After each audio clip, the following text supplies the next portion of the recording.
Good evening friends. আজ আমি রাত্রে কি খাবার বানাবো তার একটি ভিডিও বানাতে চলেছি, কিন্তু তোমাদের একটি কাজ আছে, তোমরা কমেন্ট করবে যে এটা কী খাবার। ফার্স্টে আমি আলু ভেজে নিলাম, এবার কিছু গাজর ভেজে নেব। ঠিক আছে, গাজরে নুন আর হলুদ বেশি হয়ে গেছিলো বলে গাজরটা অল্প সিদ্ধ হয়ে যাওয়ার পর ওতে ক্যাপসিকাম দিয়ে দিয়েছিলাম। ক্যাপসিকামও একসাথে ভাজা হয়ে গেল। এবার আমি কিছু বিনস ভেজে নিলাম, এবার বেগুন ভাজা করে নিলাম একটু। ঠিক আছে, এবার আমি ভাজবো হচ্ছে কুমড়ো।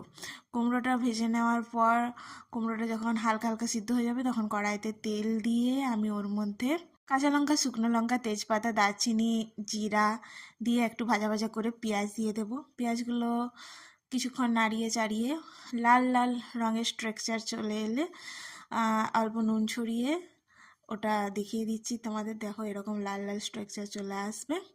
এরপর এতে রসুন থেতো করে রাখা দিয়ে দেবো। রসুনের যখন একটু কাঁচা গন্ধটা ছেড়ে যাবে, ঠিক আছে, রসুনের অল্প লাল লাল হয়ে যাবে, তখন ওর মধ্যে আমরা দেবো হচ্ছে আদা বাটা।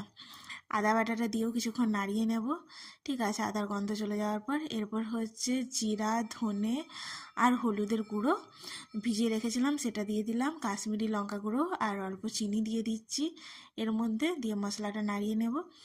এবার মশলাটা বেশ মাখো মাখো হয়ে গেলে, কড়াইতে লেগে গেলে এতে ছোলা মটর ভিজিয়ে রাখা, দু রকমের ডাল ভিজিয়ে রাখা আর চাল ভিজিয়ে রাখা দিয়ে দেবো।